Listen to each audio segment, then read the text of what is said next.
but what's most interesting to me is actually the social aspect and the human rights aspect, as Zeynep talked about, and particularly access, although I've been reading more and more that access is becoming better, including in places like India, which is really important as mobile becomes less and less expensive and the access becomes less and less expensive. I learned early on in law school from a mentor of mine, a professor named Irwin Cotler, who is an international human rights champion and represented political prisoners like Nelson Mandela and Natan Sharansky, that the mobilization of shame against governments can be a very, very powerful tool. And all the more so today with the technologies we all have. I'm on his board right now, a human rights board called the Raoul Wallenberg Center for Human Rights, and we're representing the Nelson Mandelas of today all around the world in places like Venezuela and Saudi Arabia and Iran and China.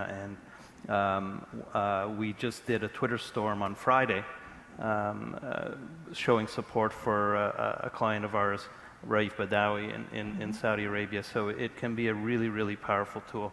I'm also part of a program called Spark around a business I'm involved in Venice Beach in California. It's a company called Winston House, which is a beautiful place for creatives, and we're fortunate to have a lot of influencers around the Winston House.